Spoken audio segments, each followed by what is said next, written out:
What if I told you that the greatest maritime conquests in history would have been impossible without one simple but forgotten secret? We tend to think that the Viking Age was forged exclusively with sharp axes and sturdy shields.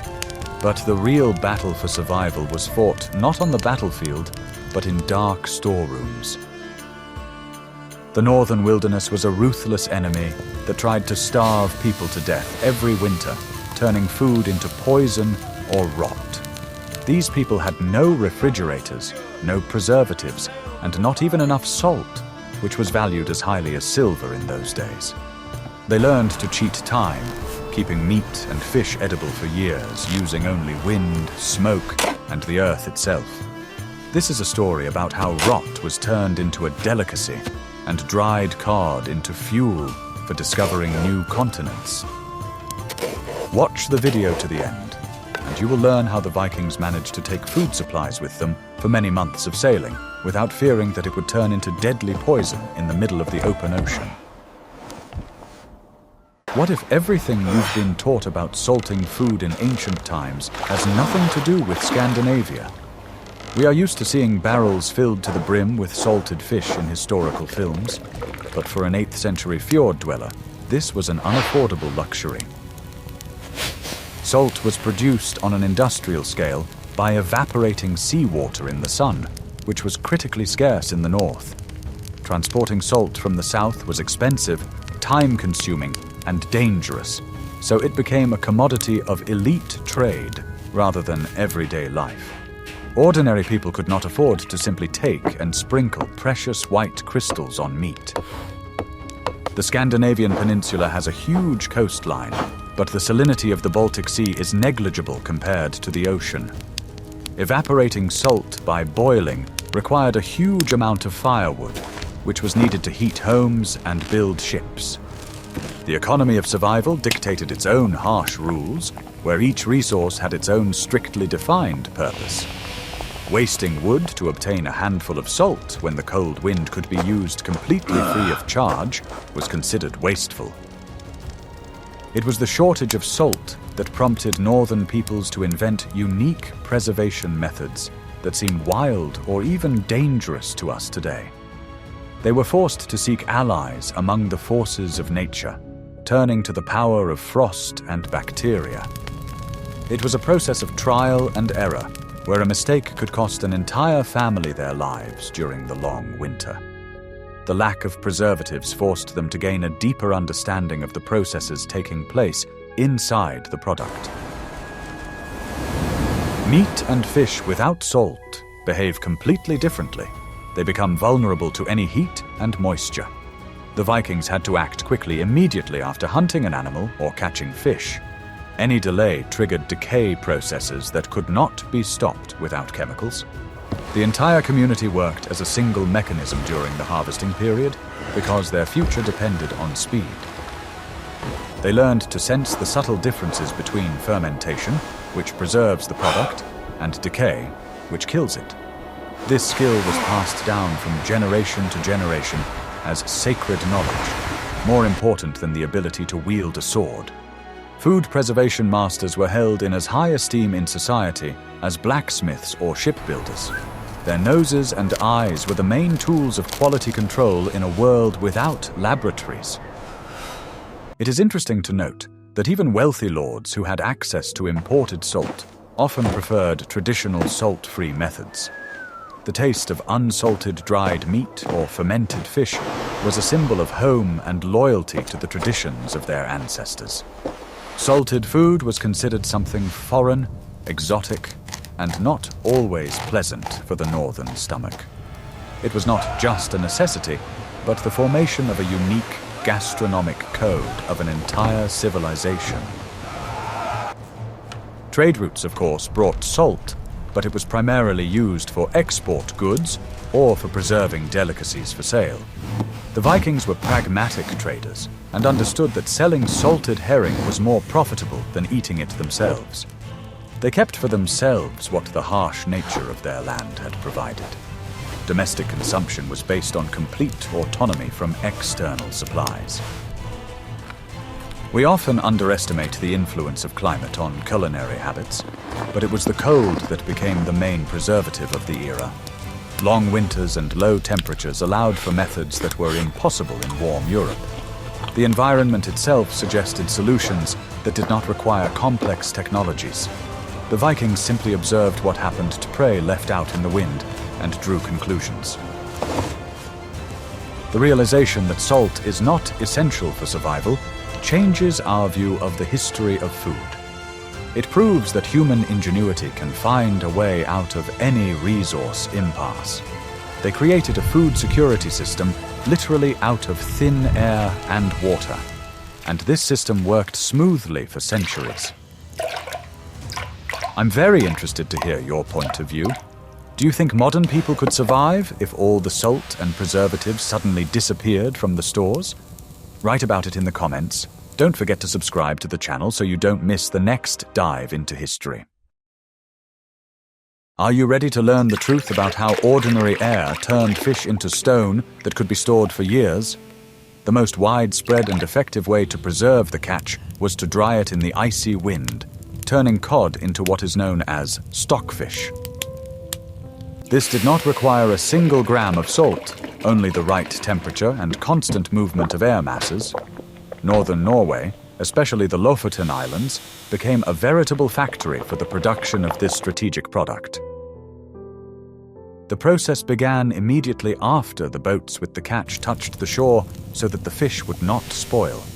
The cod was decapitated and gutted with one precise movement, tied in pairs by the tails and thrown over wooden poles. These structures, resembling huge skeletons, were lined up along the coast for many kilometers. Visually, it resembled strange wooden cathedrals hung with silvery bodies. The secret was that the air temperature had to be kept around 0 degrees, not too warm for the fish to rot, and not too cold for the ice to break the fibers. The wind gradually drew moisture out of the tissues day after day, turning the soft fillet into a hard, wood-like structure.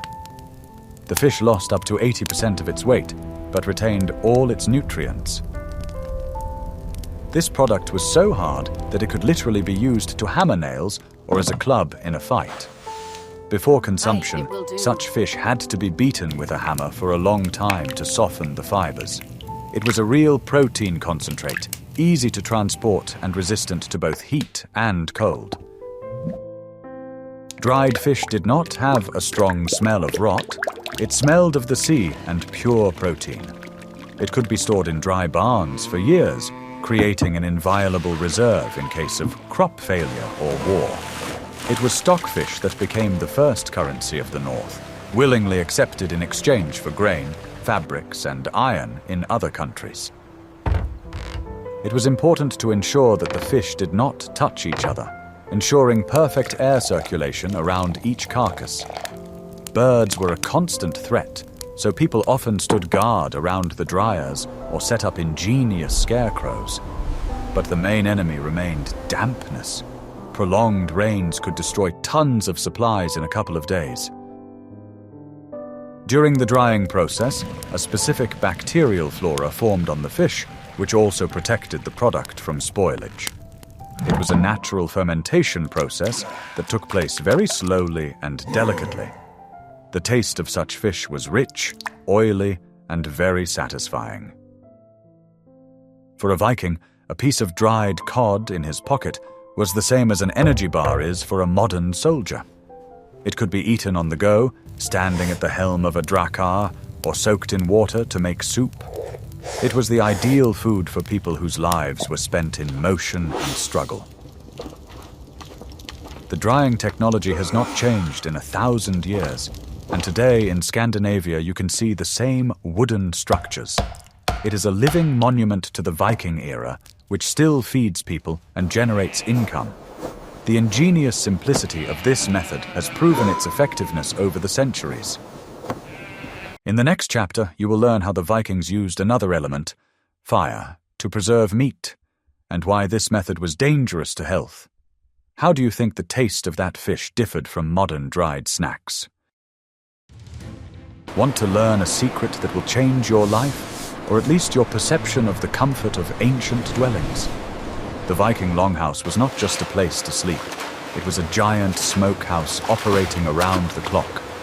These buildings did not have chimneys as we know them today. Smoke from the open hearth rose under the roof and escaped through small openings. It was there, in thick clouds of acrid smoke, that pieces of meat, ham, and sausage were hung. The smoke acted as a powerful antiseptic, killing bacteria on the surface of the product and repelling insects.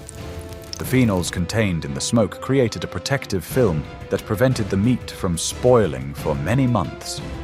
This was a side effect of heating the house, but it was a vital one. Life and food preparation were inextricably linked in one space. Choosing wood for smoking was a real art, affecting not only preservation but also taste. Juniper, birch, alder, or fruit trees were used if available. Resinous species such as pine were avoided because of their bitter taste and excessive soot. Choosing wood for smoking was a real art, affecting not only preservation but also taste. Juniper, birch, alder, or fruit trees were used if available. Resinous species such as pine were avoided because of their bitter taste and excessive soot.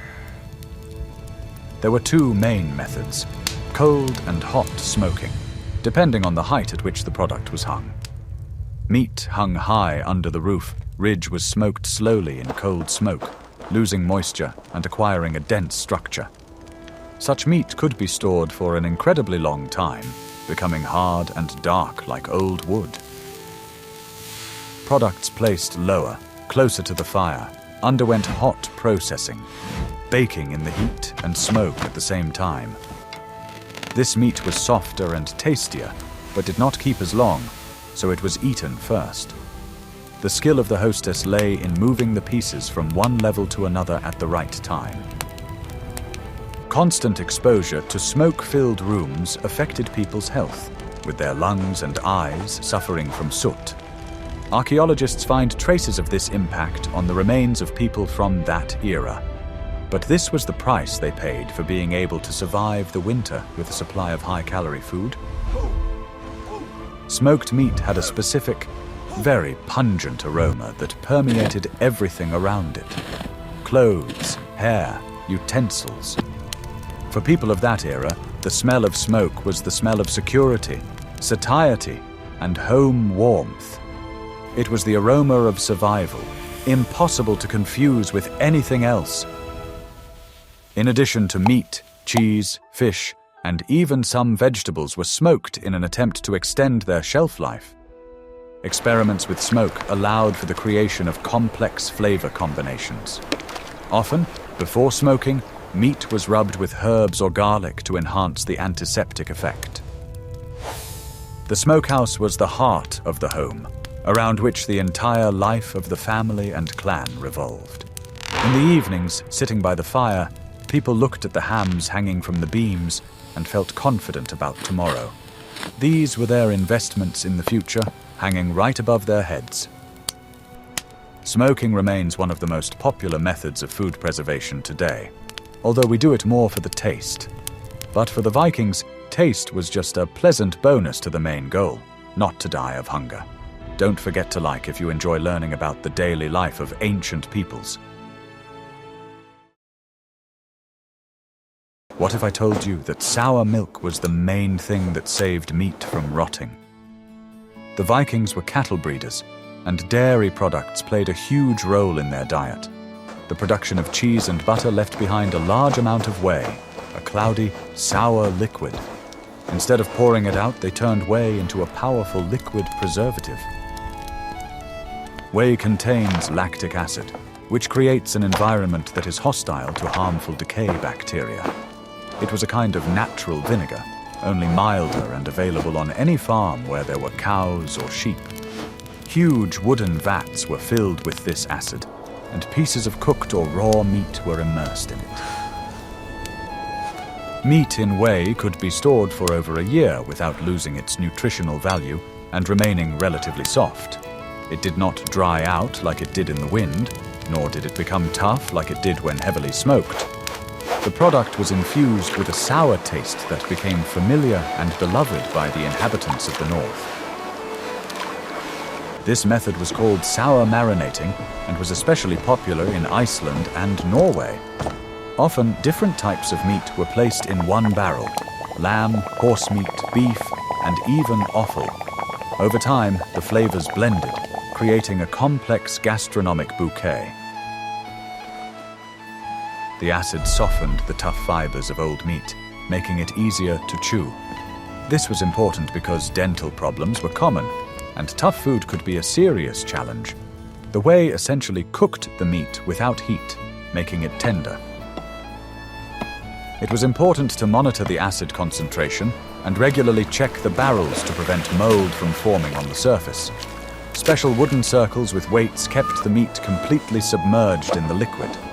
Contact with air was detrimental to this process. This method of preservation allowed not only meat to be preserved, but also sausages and even seabird eggs. The barrels of whey stood in cool storerooms, exuding a specific, pungent smell of fermentation. To a foreigner, this smell might have seemed disgusting, but to a Viking, it meant abundance. Whey brine was also used as a drink, diluted with water, and was excellent for quenching thirst. It was a waste-free production process, where every product of processing found its use. Resource conservation was elevated to an absolute. Lactic acid also had a positive effect on digestion, helping to digest heavy meat dishes. It was a kind of ancient probiotic that supported stomach health. Intuitively, the Vikings found the ideal nutritional balance.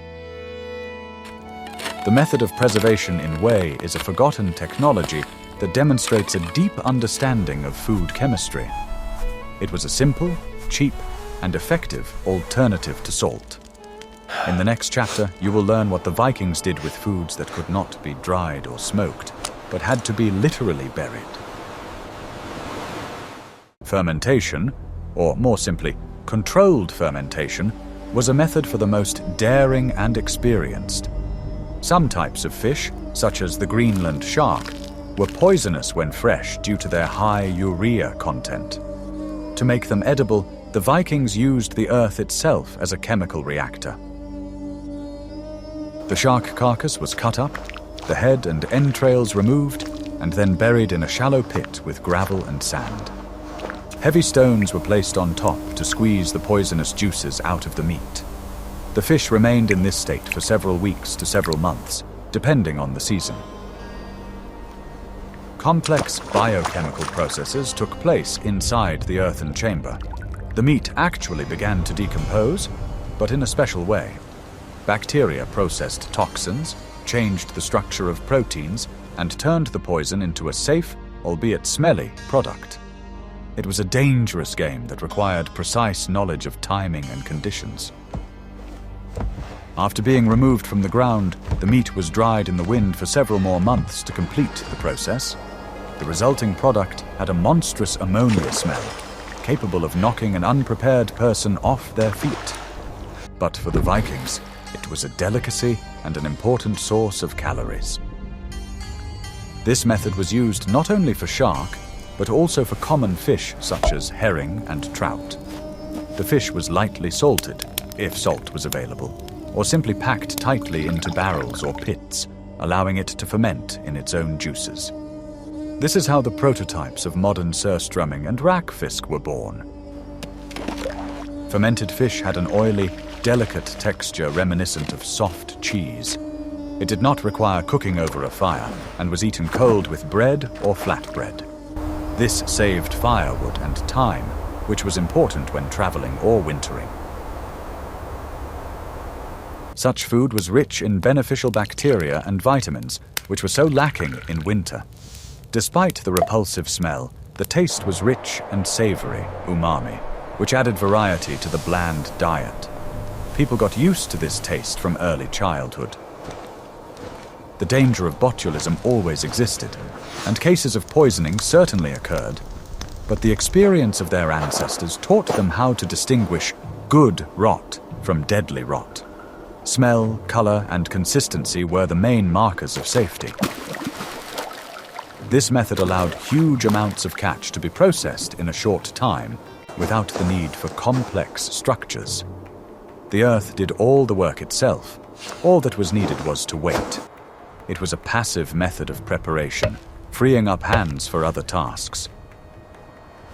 Fermenting fish and meat is an ancient biotechnology that the Vikings perfected. It was a testament to their ability to adapt the world around them to their needs.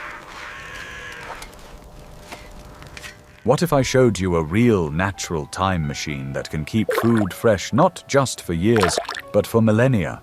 The gloomy peat bogs of Scandinavia and the British Isles were not just dangerous and deadly swamps to be avoided for ancient people. For those in the know, they served as ideal natural refrigerators with permafrost and a unique chemical composition. The cold, completely oxygen-depleted aquatic environment, combined with the powerful antiseptic properties of sphagnum moss, created unique conditions for the deep preservation of any organic matter. Peat water acted as a sterilizer, stopping the decay process almost instantly. It was a laboratory of nature itself, impervious to microbes and heat. The Vikings and their neighbors actively used these bogs for long-term storage of butter, which was a valuable food product. The butter was carefully packed in airtight wooden boxes hollowed out from a single trunk, sturdy barrels, or simply wrapped tightly in several layers of skins and birch bark.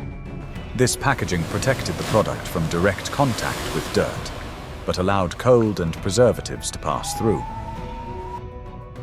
Buried deep in dense peat, the oil could be stored there for years, and even decades without going rancid, as it would have done in the open air.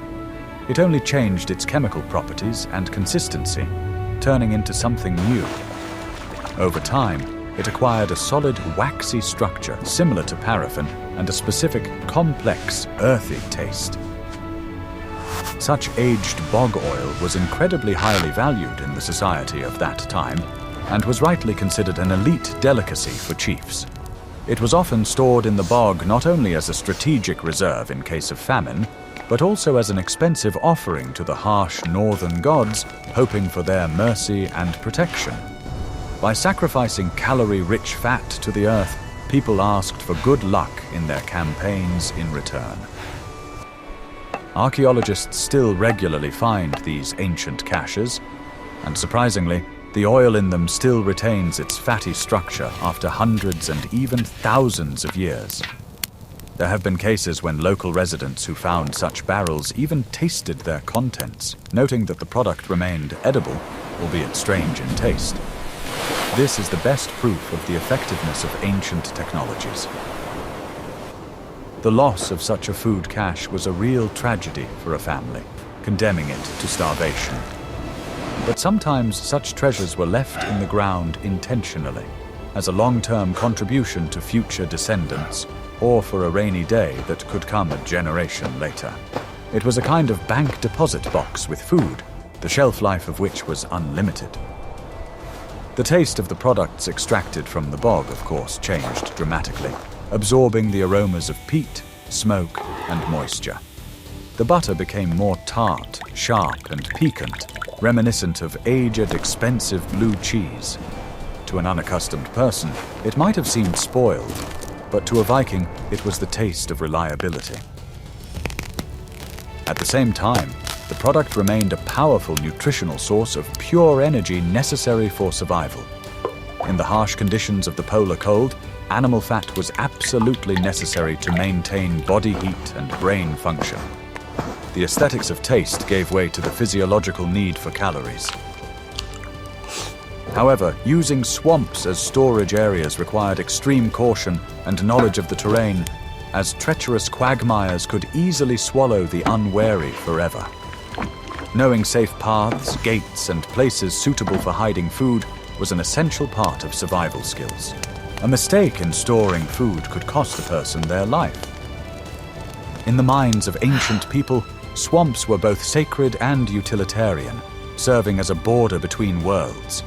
It was a place that could feed you or kill you, so it was treated with mystical respect. This unique method of preservation vividly demonstrates the Vikings' deep and organic connection to the harsh landscape that surrounded them. They did not try to fight or conquer nature, but wisely used its dangerous features to their advantage. They turned a hostile environment into their ally.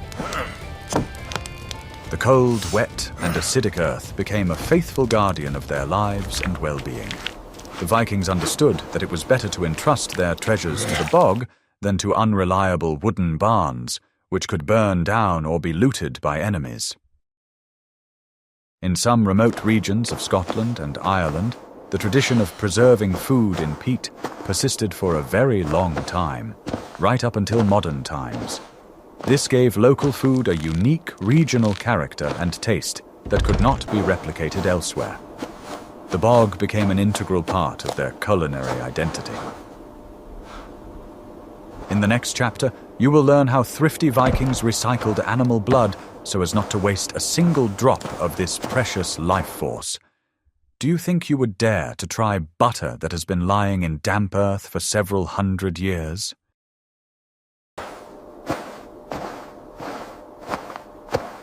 Autumn was a time of mass slaughter of livestock, the so-called bloody month, when it was necessary to decide who to keep for the winter and who to send to the knife. It was impossible to feed all the animals until spring. There was not enough grass and hay. During this period, the Vikings worked without sleep or rest to process the carcasses as quickly as possible. The main rule was, nothing should be wasted, not even blood. The animal's blood was collected with great care, without spilling a drop on the ground. It was a valuable source of iron and nutrients, a kind of superfood of antiquity. It was immediately used to make blood sausages, mixed with fat, flour, or grain, if available. Thoroughly washed intestines and stomachs from the same animals were used as casings for the sausages. This was the perfect natural packaging, which allowed the product to be portioned. The filled intestines were boiled in large cauldrons and then smoked or dried. Dried blood sausages became hard and could be stored for a very long time. They were taken on hikes because they took up little space but provided a lot of energy. They were the prototype of modern dry rations, only completely natural. Internal organs, liver, kidneys, lungs, were also put to use immediately. Their partes were baked, smoked, or covered with fat in pots to block air access. The fat, when solidified, created an airtight seal that protected the product. Even bones were not thrown away. They were crushed to extract the marrow or boiled to obtain a rich, sticky broth. When cooled, this broth turned into aspic, which could also be stored for some time in the cold. Horns and hooves were used for crafts and glue. Animal heads were often baked whole or smoked, with the cheeks considered a delicacy. Lamb's heads scorched over a fire are still a traditional dish in Iceland. This is a remnant of a time when every calorie counted.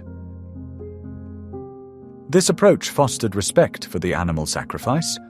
Killing livestock was a ritual to ensure the family's livelihood, not just a way to obtain meat. People understood the value of the life they took for their own survival. The speed of processing was critical. The whole family, from the elderly to the adults, participated in cutting, washing, and cooking. It was hard physical labor in the cold and dirt. There was no room for error. Poorly washed intestines could ruin the entire batch of sausages. Such rational use of resources made it possible to create a reserve of strength for the whole winter. The variety of products from a single animal was astonishing. It was the highest degree of butchery skill.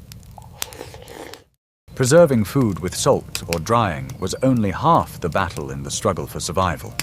The second, equally difficult task was to protect these precious calories from numerous thieves, both two-legged and four-legged, as well as from the ever-present dampness. For this strategic purpose, The Vikings built special separate barns and food storage rooms in their yards, which were called bura in Old Norse. These structures were fundamentally different from residential buildings and were often erected on high, sturdy stilts. This was done in order to physically raise the floor of the building above the damp ground, mud, and high winter snowdrifts. The air gap under the floor prevented the wood from rotting and provided additional insulation from the frozen ground.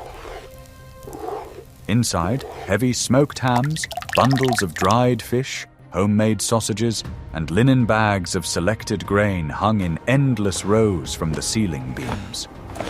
This abundance was the main wealth of any estate, its gold reserve, which was valued higher than silver coins. The smell of smoked meats and dried herbs filled the room, promising a well-fed winter. The barn doors were always locked with the most complex, massive, and expensive locks that the family could afford. The keys to these locks, often bronze and decorated with patterns, were always carried by the lady of the house on her belt as part of her costume. A woman's social status in Viking society was determined precisely by her possession of these keys. She was the rightful owner of the resources and guardian of the life of the entire clan, deciding what and when would be served at the table. The loss of keys through carelessness or brazen theft from the barn was considered a serious crime, punishable by exile or even death. An attack on the barn was an attack on the life of the community. Inside the barn, all products were arranged in strict zones according to a well-thought-out storage logistics system. Things that could be stored for a long time, such as grain or well-salted meat, were placed deep inside the room. Things that needed to be eaten quickly or used daily were placed closer to the entrance, so as not to waste time searching for them. It was an intuitive but effective inventory management system. Heavy oak barrels of sour whey, in which meat was preserved, stood directly on the floor, creating a stable base. The space was used as rationally as possible, from the floor to the very ridge of the roof. The temperature in such an unheated storage room was always naturally lower than in a residential building with a fireplace, but higher than outside in winter. The thick walls and lack of heat sources created a stable, cool microclimate without sudden changes that could damage delicate supplies. The products did not freeze or melt while at rest. The barn was a kind of sacred, taboo place where strangers and guests were strictly forbidden. No one except the mistress of the house and her trusted servants was allowed to know the exact amount of the family's supplies. It was a commercial and strategic secret. In the event of a fire on the estate, the barn was the first to be saved, with all efforts focused on extinguishing it, even before the long residential house. The logic was cruel but fair. A house could be rebuilt from wood in a couple of weeks, but it was physically impossible to survive the long northern winter without food. A burned-down house was a misfortune, but a burned-down barn was death. The loss of supplies in the middle of winter meant certain death from starvation for the entire community, as there was nowhere else to get food. Therefore, barns were often built at some distance from other buildings so that fire could not easily spread to them.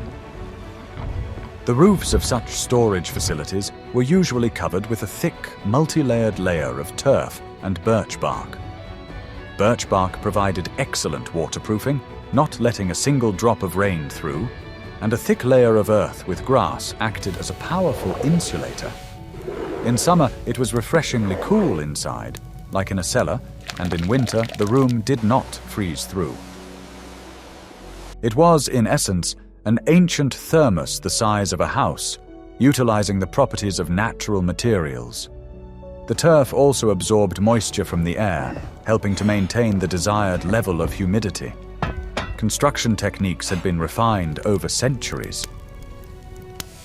The supplies inside were regularly and meticulously checked, sorted, and examined by lamplight. The mistress or servants ruthlessly removed any spoiled pieces of meat or cheese so that the rot would not spread to the rest of the healthy products. This process required constant attention, a keen sense of smell, and a high level of responsibility. Leaving a rotten apple in the basket meant losing the entire basket. Negligence or laziness in the barn was punished not with a reprimand, but with real hunger for the whole family a month later. Storage discipline was as strict as discipline on a sea voyage. This sophisticated storage system was the economic foundation of the stability and expansion of Viking society. It was the availability of reliable supplies that allowed them to confidently plan their future, prepare for long sea expeditions, and survive frequent years of poor harvests. Without hardtack and dried meat, the Drakars would not have been able to reach England or Iceland. The granary was not just a warehouse. It was a symbol of their victory over the chaos of the wild and the unpredictability of the climate. It was the foundation on which their entire civilization was built. The Vikings' world-famous sea voyages, their incredible geographical discoveries, and daring raids would have been physically impossible without carefully planned and specially prepared provisions. On board a Draka exposed to the elements, where every available space was occupied by a warrior, it was impossible to light a fire and prepare a complex meal. The wooden deck, saturated with resin, could burst into flames from a single spark, so hot food at sea was an unaffordable luxury. Food had to be completely ready to eat cold, as compact as possible for storage, and extremely high in calories. Every kilogram of cargo was calculated with precision, as excess weight reduced the speed and maneuverability of the warship. Rations were selected to take up a minimum of space in the hold, but provide maximum energy to people working at the limit of their strength. It was the first dry ration system for special forces in history. The drinking regime on the ship was incredibly strict and was personally controlled by the captain or helmsman. Liquid was dispensed in portions, using small ladles, and no one was allowed to drink more than their ration, even in the heat. Discipline in water consumption was essential to ensure that the crew did not die of thirst in the middle of the ocean. The crackers, in the form of flat cakes made from coarse barley or rye flour, were baked twice until they were rock hard to remove all moisture. Such bread did not mold for months, but it was so hard that it could break your teeth. Before eating, they had to be soaked for a long time in the same sour way, or, in extreme cases, directly in seawater. It was real travel bread, hard, bland, and not very tasty, but life-saving. It gave a feeling of fullness and was a source of fiber necessary for digestion. Dried berries or blood were often added to the dough to increase its nutritional value. Oil and animal fat were always taken on expeditions in large quantities, often simply eating a piece of lard or butter without bread. This was done in order to quickly warm up from the inside in the piercing, icy winds of the North Atlantic. Fat provided thermal energy much faster and more efficiently than protein or carbohydrates. It was vital for normal brain function and lubrication of joints undergoing enormous stress. The cold required fatty foods, and the Vikings intuitively understood this physiological need.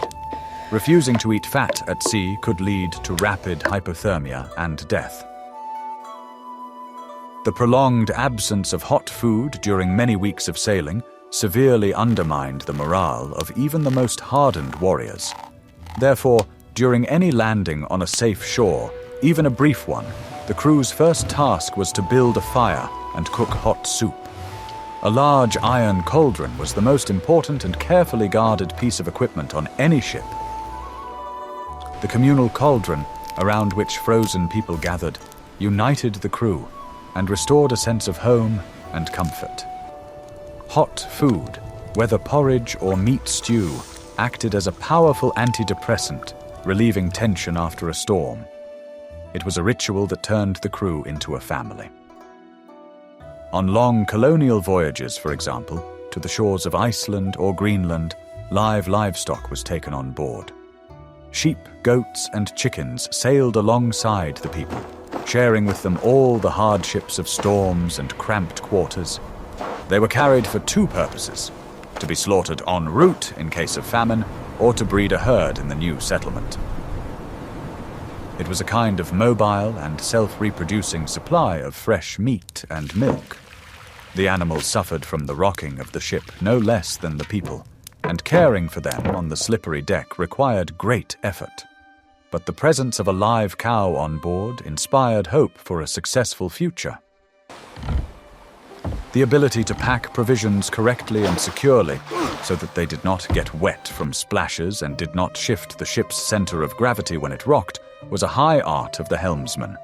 Heavy barrels of beer and sacks of grain were placed at the very bottom, along the keel, using them as useful ballast for the ship's stability. Food literally kept the ship afloat, preventing it from capsizing in high waves. As the provisions were consumed, the ship became lighter and faster, but also less stable, requiring ballast adjustments with stones. Cargo logistics were inseparable from navigation. It was these dry, hard foods, salted by sea spray, that allowed the Vikings to reach the shores of America long before Columbus. Their diet was meager, monotonous, and Spartan, but it was as effective as possible for the tasks of aggressive expansion. The stomachs of these people were as tanned and strong as the oak planks of their ships. They could digest what would give a modern person indigestion and still perform feats of endurance. Adaptation to such food began in childhood, preparing future sailors. Food logistics was the hidden and unobvious factor that really determined the maximum range of any voyage. The Vikings always knew exactly how many days they could spend on the open sea before hunger inevitably forced them to turn back or perish. This calculation was made constantly. The mathematical calculation of water and food supplies was a matter of life and death for the entire crew. A mistake in the calculations for a couple of days could cost the lives of 60 healthy men. That was the price of risk in the age of sail and oars. The taste of everyday food in the Viking era would be a real physiological and cultural shock to pampered modern man. It was a harsh world of extreme, highly concentrated flavors that our taste buds are simply not prepared for. Sharp lactic acid, heavy smoky bitterness, ammonia fermentation, and the specific smell of old rancid fat. There were no half-tones or subtle nuances in this gastronomic palate, only coarse, honest, and very filling food intended for survival. The concept of freshness as we understand it today was practically non-existent at that time, as people ate preserved foods for most of the year. Food was simply meant to satisfy hunger and provide strength, with taste being the last consideration. It was fuel for the body, working at its limits in cold conditions, and the taste of this fuel was appropriate, aggressive, and powerful. The complete absence of sugar and the minimal amount of imported spices made the food natural, but frighteningly monotonous for us. The only sweetness could be obtained from wild berries in season or wild honey, which was extremely rare and expensive, being the privilege of chiefs. Sugar did not mask the true taste of food, so fish smelled like fish, and meat smelled like blood and smoke. Eating in those days was real hard work for the jaws, and took time. Vikings had powerful chewing muscles and worn teeth, as confirmed by archaeological finds. Lunch was not a light snack. It was a process of extracting energy from stubborn food. The famous winter feasts, which were the subject of the Skald's majestic sagas, were a rare and long-awaited celebration of incredible abundance, when the best supplies were taken out of the storerooms. On these days, huge carcasses of fresh, not salted meat were roasted on spits over an open fire, filling the hall with heady aromas. Intoxicating mead and thick barley beer flowed like a river, allowing the warriors to relax and forget about the cold outside the walls. These feasts were a way to celebrate the fact that death from starvation had receded for another year and the clan had survived. The contrast between the meager, harsh daily rations and this gastronomic explosion at the feast was simply colossal, creating a sense of wonder. Today, many of these ancient and forgotten preservation methods are making a triumphant return to haute cuisine in the guise of a Nordic trend. Famous chefs are going on expeditions to the north to search for ancient recipes for complex fermentation and wind drying, trying to discover new facets of taste. They see this as a return to the roots and purity of the product. What was the only way for Vikings to survive the winter has become an exquisite and expensive delicacy in restaurants for modern gourmets. We pay huge sums of money for a taste that was once considered the taste of poverty and necessity. The history of the Vikings itself has convincingly proven that humans can successfully adapt to absolutely any diet if it provides enough energy for life. Their bodies, built on this harsh, rough food, were incredibly strong, resilient, and capable of long journeys. The absence of refined foods made their bodies as strong as trees. We, the people of the 21st century, look at their cooking methods with both horror and admiration. Eating shark that has been deliberately left to rot in the ground or drinking long sour whey is, for us, gastronomic extremism and a test of willpower. It is difficult for us to overcome the gag reflex when we smell ammonia from food. But for them, it was just another Tuesday, a routine lunch that evoked no emotions other than satiety. Their taste buds were tuned to a different spectrum, where rot was perceived as fermentation and a pungent smell was a sign that the food was ready. The legacy of these unique technologies still lives on in traditional Scandinavian holiday dishes such as gravlax, hakal, and lutefisk. It is a real living history that you can literally taste, transporting you back 1,000 years. Hidden in every bite of these strange dishes is a genetic memory of icy winds and dark winters. These dishes are like edible artifacts that allow us to feel for a second like we are in a longhouse by the hearth. It is a taste that connects generations through the stomach. The history of preserving food without the use of expensive salt is a great story of the human mind triumphing over harsh environmental conditions. The Vikings did not just survive in conditions unsuitable for life. They thrived and multiplied, creating a powerful civilization on the very edge of the inhabited world. Their pantries were always full of strange but nutritious food, which meant they were strategically invincible. As long as they had their sour whey and dried cod, they could sail anywhere without fear of starvation. We have journeyed from the icy winds of the Lofoten Islands to the dark, smoke-filled longhouses to understand how the Vikings conquered hunger. Their methods may seem cruel or repulsive to us, but they were perfectly honed for the world in which they lived. The lack of salt did not break them, but forced them to seek and find ingenious solutions using the power of nature.